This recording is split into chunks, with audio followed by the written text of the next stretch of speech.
Boa tarde a todos. Hoje é um artigo diferente do que a gente vinha apresentando, então ele caracteriza como fuga ao tema na redação do Enem. Hoje eu vou apresentar um artigo de um tema que a gente nunca falou aqui no nosso grupo, que é de ciclo circadiano, de variações diurnas, mas que eu estudei um pouco sobre isso, porque eu senti necessidade na minha prática profissional, mas que daí a gente recorre a estudos científicos, né? E eu encontrei esse daqui e eu fiquei apaixonado por ele, porque ele é muito bem escrito e muito bem descrito. Então eu coloquei no grupo, e para quem se interessar, eu recomendo bastante a leitura completa, não só dos resultados, né, mas da introdução, da discussão, que ele é um estudo que eu até vou copiar algumas coisas para estudos meus futuros, né, que eu achei bem interessante.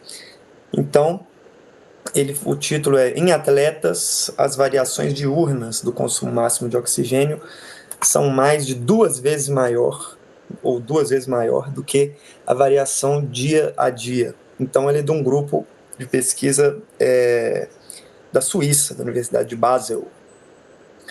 Então, a gente está falando sobre variações diurnas ou variações circadianas no consumo de oxigênio. Primeiro, a gente tem que entender sobre algumas coisas. Então, essa é a nossa casa. Nós somos seres humanos e moramos no planeta Terra. Se alguém não sabia, agora está sabendo. A terra de baixo ou de cima? A Terra é o de baixo, esse que se encontra ao centro da Terra é o Sol. Então, a gente tem que se entender. A Terra possui 2 movimentos, o de rotação, que ela gira em torno do próprio eixo, e o de translação, em que ela gira em torno do Sol. Então, a gente está submetido a um ambiente que possui ciclos, tanto o ciclo claro e escuro, como o ciclo das estações do ano, o ciclo que a Terra tem ao redor do Sol. Isso tem uma importância muito grande para a nossa existência.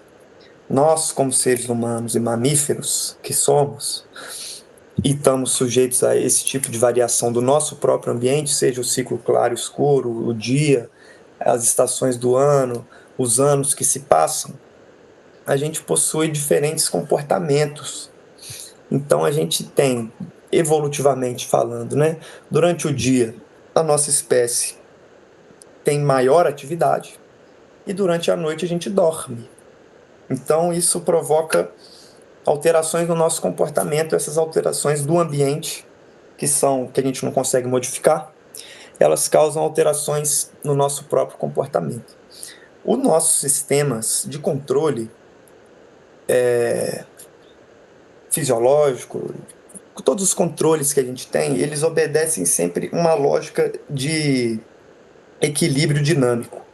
E sempre o controle que a gente tem é ondulatório. Então, quem já fez aí a disciplina da Lilian, de variabilidade da frequência cardíaca e tudo, sabe que todos os nossos controles, eles se comportam de maneira ondulatória. Sempre em equilíbrio, mas de maneira que fica que as variáveis se comportam como onda. Aqui eu trouxe um exemplo da nossa variação de cortisol, melatonina e da nossa temperatura central, né?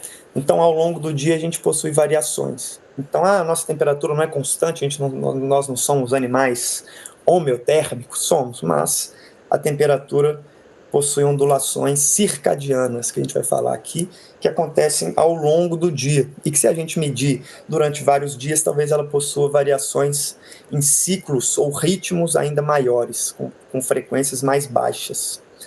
Assim como o cortisol e assim como a melatonina, que atinge o seu pico quando a gente está dormindo. E o cortisol atinge um vale quando a gente está dormindo e um pico quando a gente está acordando. Então, quando a gente vai lá para a variabilidade da frequência cardíaca, a gente tem variações rápidas, ultra rápidas, lentas e ultra lentas. Quando a gente vai fazer as análises, né, do domínio da frequência, isso fica muito claro.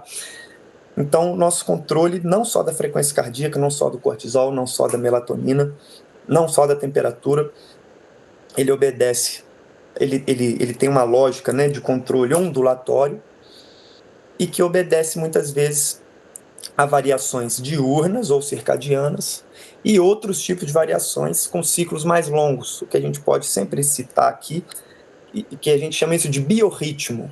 Então, é o ritmo da vida, né, que obedece primariamente às variações do ambiente que estão relacionadas lá à posição da Terra. Então, quando a gente fala principalmente das mulheres, as mulheres têm uma variação hormonal ou do ciclo menstrual que acontece num ciclo de 28 dias, que é aproximadamente um mês. Então, nós, seres humanos, estamos passíveis a essas variações. Beleza? Quando a gente fala de desempenho esportivo, a gente tem competições que podem acontecer em vários horários do dia.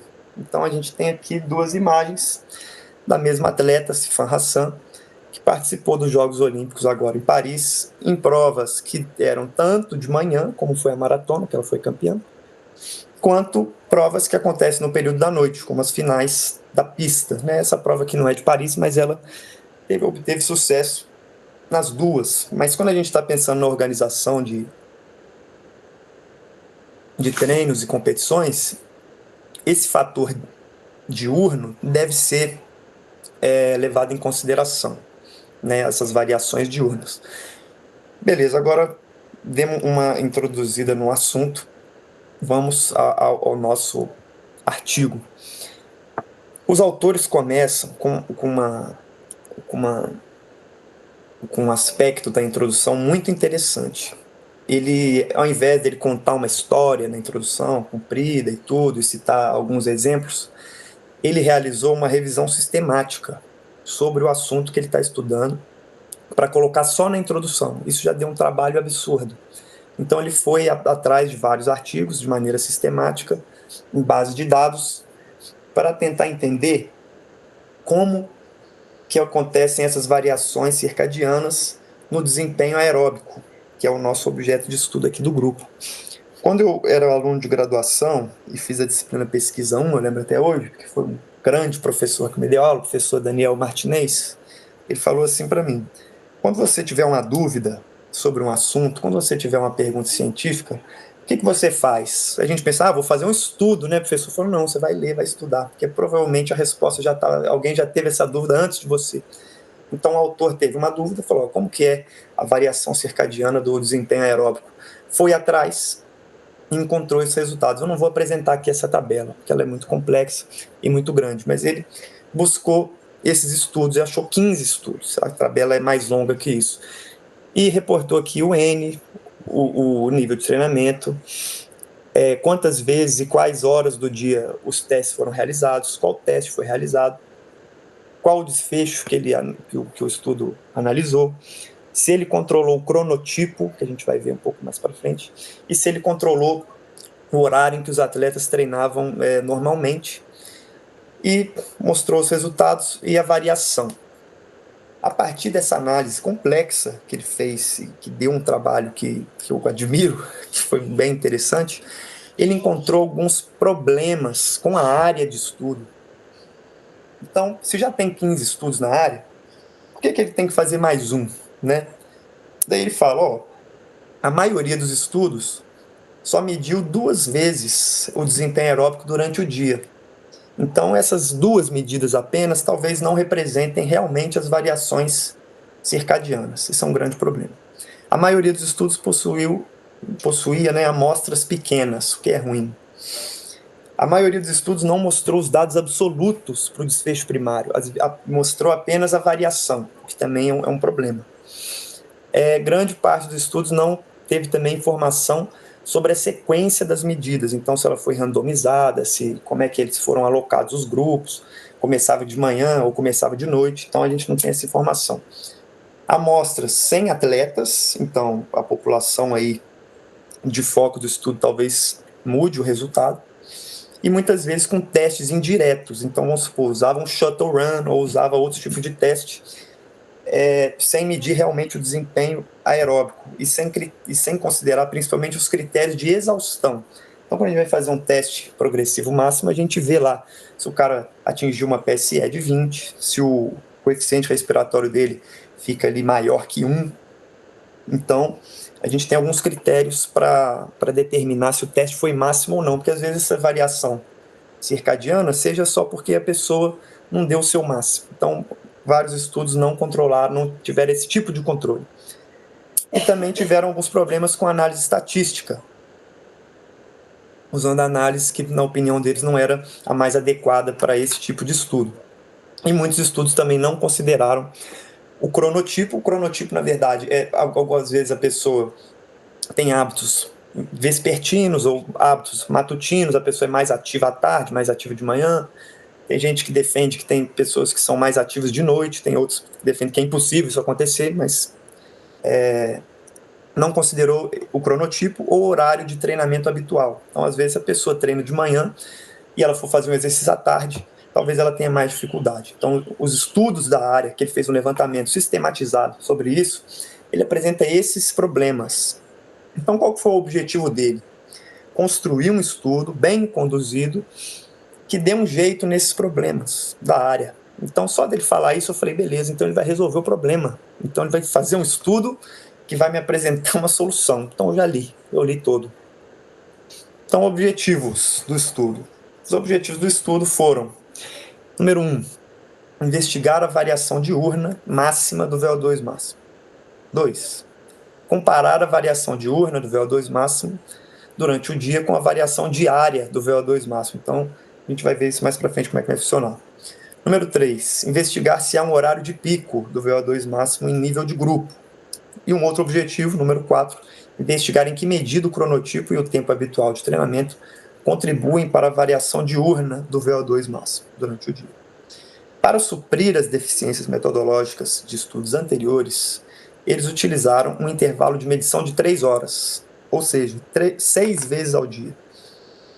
E testaram um número adequado de atletas treinados em uma sequência randomizada, usando o padrão ouro para o teste de exercício cardiopulmonar, e consideraram os critérios de exaustão. Então, olha só que introdução bem escrita e esteticamente bonita. Primeiro ele fala que as variações circadianas são muito importantes para o desempenho físico e esportivo. Ele mostra o que já foi feito na área por meio de uma revisão sistemática, apresenta os problemas da área e apresenta a proposta dele de solução, que a gente vai ver agora. Então, resultados. A imagem ficou meio embaçada, mas acho que dá para ver. Ele fez primeiro, ele acessou a elegibilidade de 27 atletas, que alguns foram excluídos aí por critério de exclusão. Ele pegou só atletas treinados com VO2 máximo maior que 50 para homens e maior que 45 para mulheres.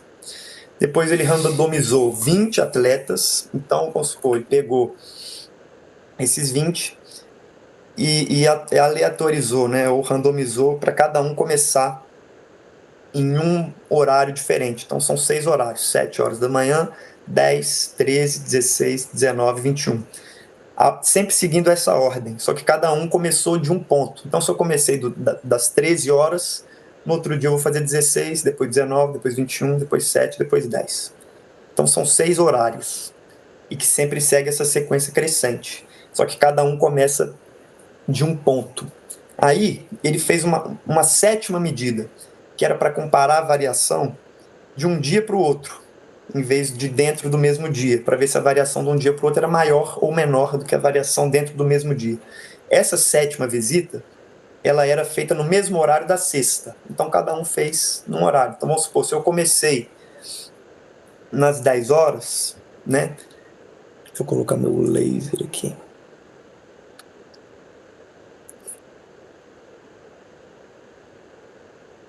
Se eu comecei nas 10 horas, significa que eu vou fazer a minha sexta visita às 7 horas da manhã. E minha sétima visita seria também às 7 da manhã.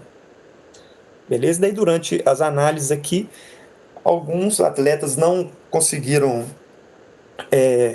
chegar, né, nos critérios de exaustão, ou um aqui teve cãibras durante o processo, então eles analisaram, depois, se eu não me engano, foram 17 atletas, 10 homens e 7 mulheres, que tinham ali mais ou menos 26, 27 anos, 1,79 m, 1,68 m, tinham 73 quilos, 65, e fizeram um teste na bicicleta, um teste incremental máximo, né, que eles chegaram a 375 watts para os homens e 293 watts para as mulheres. Não eram atletas de ponta, de competição, mas essa potência aqui no teste máximo é uma boa potência. E um VO2 máximo de 61 para os homens, que é muito bom, e 54 para as mulheres também, que é muito bom. Então, uma amostra bem qualificada. Não eram atletas de ponta, olímpicos, longe disso, mas é uma amostra bem qualificada. Esse score aqui, sleepiness, é para ver se a pessoa está acordada, está ativa ou está com sono. Quanto mais alto é o score, mais sonolenta a pessoa está. Então, eles estavam aqui normal, entre 2 e 3. O cronotipo, eu tive dificuldade com essa escala, eu dei uma estudada, mas eles pegam eles fazem um questionário e para entender o horário que a pessoa dorme com o horário que a pessoa acorda, nos dias livres, que não tem trabalho. Então, esse score aqui é o score de cronotipo. Depois, eles, a partir desses números, de cada um individualmente, eles colocaram em caixinhas, né? Um cronotipo matutino e um cronotipo vespertino. E também perguntaram os hábitos de treinamento dos atletas, o horário, né, que eles treinavam. Então, eles encontraram resultados aqui que eles podiam dar mais de uma resposta. Então, se ele treinava de 4 da manhã às 9 da manhã, 30%, tal. E era uma distribuição que eles treinavam em vários horários do dia, mas principalmente entre as 9 e meia-noite. Então, resultados do estudo. Então, aqui a gente tem uma tabela mostrando as variações diurnas e a variação interdias, né? Vamos chamar de interdias, que é a day-to-day variation. Então, aqui nessa primeira coluna, a gente tem o pico. E na segunda coluna, a gente tem o nadir. O pico, a gente já está mais acostumado com esse termo, né? É o ponto mais alto. E o nadir é o contrário do pico, é o ponto mais baixo. Então, dentre essas 6 medidas que eu fiz de VO2 máximo, uma delas foi a maior. Então, eu peguei essa média da maior. E dentre essas 6, uma foi a mais baixa. Então, eu peguei a média dessa mais baixa. Então, no pico, em média, os participantes tiveram um VO2 máximo de 58 e no nadir, 53. Então, significa que eles tiveram uma diferença média de 5 mililitros por quilo por minuto. O que a gente vai ver logo à frente, que é uma diferença muito importante. Muito importante. Também tiveram uma diferença aí no VO2 máximo, se a gente expressar por litros por minuto. E na potência do teste, eles tiveram uma diferença de 20 watts. Não sei se alguém aqui é ciclista, mas 20 watts também pode definir o ouro do fora do pódio, sem problemas. Quando a gente fala de variação interdias, a gente só tem 2 medidas. Então, vamos supor, se na minha sexta medida eu posso ter feito um VO2 mais baixo ou mais alto do que a sétima. Então, eles pegaram a medida mais alta e a medida mais baixa. A mais alta deu 56,7 e a mais baixa 54,7, que dá uma diferença de 2 mililitros, que também é uma diferença importante. Então, essa variação interdia, ou seja, a gente vai medir o seu VO2 máximo na mesma hora do dia, hoje e amanhã. Ela dá uma variação, parece que normal, de 2 mililitros, que a gente não sabe exatamente a causa dessa variação, mas pode, talvez, falar que é uma causa aleatória de 2 mililitros, é uma variação da medida de 2 mililitros, que é muito importante, a gente vai ver logo mais. E da potência, uma diferença de quase 5 watts, aí uma diferença um pouco menor, mas que também foi significativa. A gente olha para os gráficos, a gente tem aqui os box plots, que é a mesma, isso aqui é a mesma informação que tem na tabela. Então, a gente tem a diferença de VO2 máximo em mililitros por quilo por minuto e em litros por minuto. A gente vê que a variação diurna, a média está aqui em 5, né, da variação diurna, e a média da interdias está aqui perto de 2. Então, a gente consegue ver que a variação diurna é maior do que a variação interdias, que já era esperado. Tanto quando a gente expressa o VO2 máximo como mililitros por quilo por minuto, quanto a gente expressa o VO2 máximo como litros por minuto. Daí a gente vê esse gráfico aqui, que é o mais comum quando a gente vai ver estudos de ritmo circadiano. Até o professor Jorge já teve uma época que estudava isso. 2 alunos fizeram um estudo como esse e encontraram os mesmos resultados. Então, a gente vê aqui a média do VO2 máximo em mililitros por quilo por minuto e em litros por minuto. Isso aqui é a mesma variável. A cada hora do dia. A gente vê que tem uma diferencinha aqui, mas essas diferenças não foram significativas. Então, se a gente olhar só para esse gráfico, a gente fala assim, ó, pessoal, não existe variação circadiana, ou não existe variação diurna do VO2 máximo. Mas ela existe. Ela existe. Quando a gente pega essas médias, elas não têm diferença significativa, estatística, mas cada um tem o seu pico e o seu nadir, o seu pico ou o seu vale. Quando a gente olha para esse gráfico aqui, a gente consegue entender melhor. Então aqui a gente tem o gráfico, né, do VO2 máximo dos 17 participantes. Cada triângulozinho desse aqui, ou bolinha, é uma medida nos seus respectivos horários aqui, de 7 até 9 horas da noite. Então a gente vê que os desenhos das pessoas ao longo do dia são muito diferentes. A gente pode ver aqui o 14, talvez o 14 seja uma figura de livro, que começa alto, baixa, chega aqui perto do meio do dia, diminui, depois aumenta, chega no pico ali próximos das 17 horas, depois cai. Talvez essa seja uma figura que você encontra num livro. Mas quando a gente vai olhar para os outros, eles não respeitam esse mesmo shape, esse mesmo formato. Então a gente tem gente que, igual no caso do atleta 7 aqui, que possui uma diferença bem pequena entre as medidas. Ou outros que cai repentinamente e depois volta. Ou um que atinge o seu pico aqui das 10 horas da manhã e depois vai caindo até a última medida. Então cada um tem um desenho, um pico e um nadir em horários diferentes. Então, por isso que faz todo sentido a gente analisar a média no pico e a média no nadir. Quando a gente vai olhar essas variações, se a gente for só de olhada aqui, a gente vê que existem variações em média aqui de 10% no VO2 máximo durante o dia, o que é importantíssimo. Chegando aqui em alguns indivíduos, essa diferença podendo chegar até 85%. Quer dizer, 85% não, 15%, né? Então vamos pensar que um indivíduo aí que tem uma diferença de 10%, ele vai competir numa prova de manhã, que talvez seja o nadir dele. Ele vai estar menos preparado. Ele vai correr 10% mais devagar do que ele correria se a prova dele fosse à tarde. Você fala, nossa, professor, eu corri muito mal, o que será que aconteceu? Eu falei, nada, você escolheu o horário errado para competir. Escolheu não, né? A organização da prova determinou o horário que não te favoreceu. Então, isso é bem importante.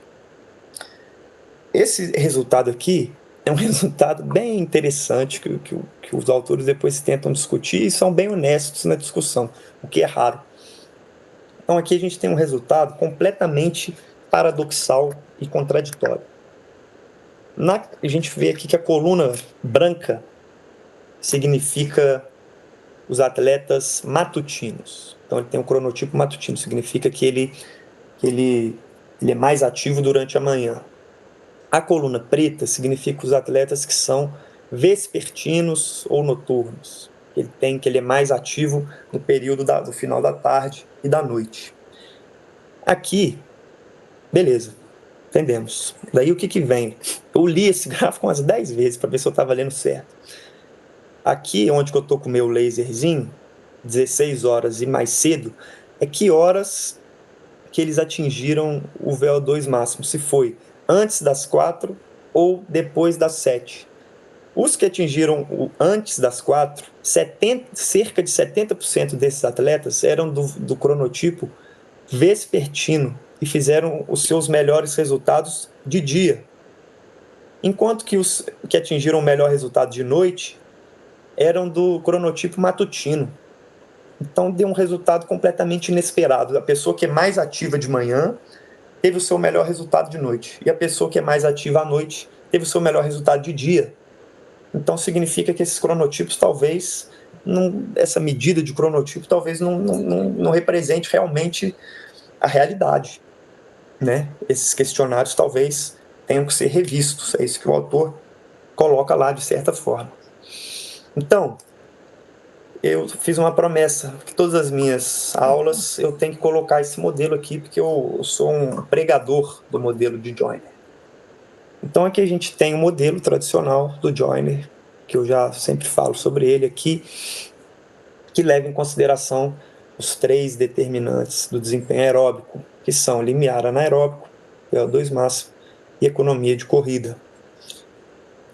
Daí isso não está no artigo, isso foi por minha conta, que eu fiz essas contas que eu fiquei bem curioso. Então, esses aqui são resultados meus, de um teste real que eu já fiz. Então, eu atingi um VO2 máximo de 75, o meu limiar anaeróbico foi 85% do meu VO2 máximo, e minha economia de corrida fica ali em 200 ml por quilo por quilômetro. Se eu considerar que esse foi o meu pico, ou seja, numa variação diurna, eu atingiria uma velocidade de prova, uma velocidade sustentável, 19 km por hora, que é de fato a velocidade que eu corro uma prova de 10 km, por exemplo. Agora, se eu pegar essa variação diurna que o artigo encontrou e aplicasse ela para mim, então eu teria um VO2 máximo de 70, né, mantendo o limiar anaeróbico e mantendo a economia, eu teria uma queda aí de mais de 1 km por hora nessa velocidade. Então eu já tomaria uma volta de mim mesmo. Se eu estivesse competindo contra mim mesmo, em outro horário, eu tomaria uma volta. Só de uma variação diurna. Então essa variação é muito grande. E aqui uma especulação minha, né? Se essa variação é tão grande, né, de VO2 máximo, talvez a variação do limiar anaeróbico também aconteça. Talvez o meu limiar anaeróbico fique mais baixo. E talvez a minha economia de corrida fique mais alta. Isso aqui é uma especulação completa. Isso aqui é para estudos futuros. Mas se eu tiver uma queda da mesma magnitude nas outras 2 variáveis, a minha velocidade, que era de 19 km por hora, vai cair para 16. O que pode acontecer, talvez, se eu for correr 6 horas da manhã, às vezes eu me sinto bem mal, comparado com o que eu vou correr de tarde. Ou se eu for correr meia-noite, talvez eu vou correr nessa velocidade aqui e não nessa. Então, dependendo apenas do horário que eu for competir, eu tenho que saber que uma variação muito grande da minha condição física aeróbica vai acontecer. O problema é que os organizadores da corrida não se importam muito com isso. Pelo menos aqui no Brasil, não. Porque as provas geralmente são 8 horas da manhã, num sol rachando, danado. Talvez procurar provas que estejam mais próximas do seu pico, né? Eu, pelo menos, faço isso. O meu pico, eu nunca medi, mas eu tenho quase certeza absoluta que é por volta das 5, 6 horas da tarde, que é onde eu sempre fiz os meus melhores treinos. Então, sempre quando eu vou competir nesse horário, eu fiz meus melhores resultados também. Essa variação é a variação diurna ou circadiana. Quando a gente vai fazer esse mesmo exercício para variação interdias, ou seja, no mesmo horário, quando a gente compara 2 dias diferentes, a gente também tem uma queda de desempenho ou uma variação de desempenho bem importante, de meio quilômetro por hora. Meio quilômetro por hora, com certeza eu vou perder ou ganhar a prova. É muito difícil você abrir uma diferença de meio quilômetro por hora do seu adversário direto ali. Então, e essa especulação aqui, se eu tiver uma queda de mesma magnitude do que a gente achou no estudo, né, das outras 2 variáveis. Então, eu teria uma diminuição aqui de quase 2, 1,5, né, 1,6 km por hora, que é uma diferença muito grande. Então, essa variação ela não tem uma explicação direta ainda, uma explicação muito clara. Por que o meu VO2 máximo ou as variáveis aí do desempenho variam entre os dias, sem explicação? E essa variação causa uma diminuição de desempenho enorme. Então, quando o atleta, seu menino, vai falar assim, não, professor, hoje não encaixou, hoje a perna não respondeu. A gente ouve essa frase. E ela existe, porque existe uma variação dessas variáveis que parece que é normal e que vai gerar uma diferença grande de desempenho. Então, o que a gente tem que saber sobre isso? Tem o seu dia, tem dia que você está bem, tem dia que você está mal, sem explicação. Falei, sem explicação, professor? Até agora sim. Até agora sim. Baseado nos resultados desse estudo, a gente não tem explicação para essas variações. Eu tenho até uma ideia de um estudo baseado nessas medidas, que é talvez entender essa variação interdias ao longo de vários dias e talvez buscar algum padrão nessas variações em relação com agentes estressores, como, por exemplo, o treinamento.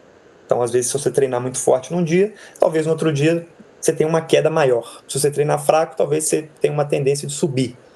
Mas isso é só mais especulação. Então, qual é a explicação das variações, né, diurnas? O autor também, novamente, mais um ponto positivo, ele é bem honesto e bem sucinto. Ele fala que não sabe, nós não sabemos qual é a origem das variações diurnas. Quando você for pesquisar, qual que vai ser a principal explicação que você vai encontrar nos estudos? Essa variação circadiana acontece por uma variação de temperatura corporal, igual eu mostrei lá no início da apresentação. Mas o autor vai e fala, não, mas isso aí tem mais de uma década que foi provado o contrário. Porque se fosse uma variação de temperatura, se você fizesse um aquecimento antes, vamos supor, você sobe a sua temperatura corporal antes de fazer o teste, você teria um resultado pareado. Daí ele mostra um estudo lá que isso não acontece. Que ele pega um horário que era para estar na baixa, faz um aquecimento bem forte, sobe a temperatura do cara, manda ele fazer o teste e o desempenho dele ainda é pior do que quando ele está bem. Então, a temperatura corporal ela é mais um reflexo, né, dessa variação circadiana do que uma causa da variação. Melatonina, ciclo de testosterona, o cronotipo, o horário de treinamento, o horário que a pessoa dorme, daí ele dá uma indicação, fala, um possível estudo para a gente entender essas variações é que o estudo seja feito e sejam considerados esses fatores confundidores, que não foi o caso dele. Ele falou, o nosso estudo não foi desenhado para explicar por quê, foi para mostrar como acontece.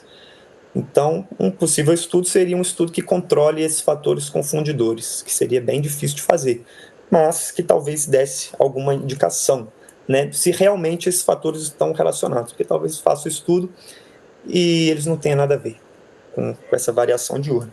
O que eu posso falar, daí é a minha opinião, é que essa variação acontece, de fato. A gente está sujeito a isso porque a Terra está girando. Então, a variação acontece. Por que ela acontece?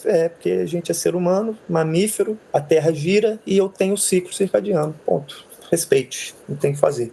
Talvez, aí sim, é possível eu mudar o meu pico e o meu nadir um pouco, jogar ele um pouco para mais tarde, um pouco mais para de manhã. Isso eu acredito que seja possível. Ou diminuir a diferença entre pico e nadir, trazer ela mais próximo. Talvez existam algumas estratégias de treinamento, de sono, que possam fazer isso. Não tem nenhum estudo de boa qualidade ainda na literatura sobre isso, mas eu acredito que é plausível que isso aconteça. Então, conclusões. Os atletas apresentam variações diurnas significativas no VO2 máximo, que são mais de 2 vezes maiores que as variações do dia a dia ou interdias. Nos esportes competitivos, essas variações diurnas são altamente relevantes, pois existem diferenças substanciais na hora do dia em que os indivíduos atingem seu desempenho máximo. No entanto, a aplicação direta dos resultados para os esportes é limitada. Conseguimos mostrar que alguns atletas têm desvantagens claras se seu horário de pico de desempenho não estiver de acordo com o tempo na competição. Mas mais estudos são necessários para investigar o mecanismo fisiológico subjacente que causa essas variações diurnas e demonstrar métodos para mudar o tempo de pico de desempenho de um atleta. O VO2 máximo não foi significativamente maior em um horário específico do dia, em comparação com outros horários. Essa ausência de efeito de hora do dia é explicada pelo fato de que o pico de VO2 máximo foi alcançado em diferentes momentos do dia por diferentes atletas. Os tempos habituais de treinamento parecem não ter influência na hora do dia em que o pico de VO2 máximo é alcançado, enquanto o cronotipo dos participantes pode ter um impacto trocado. Muito obrigado.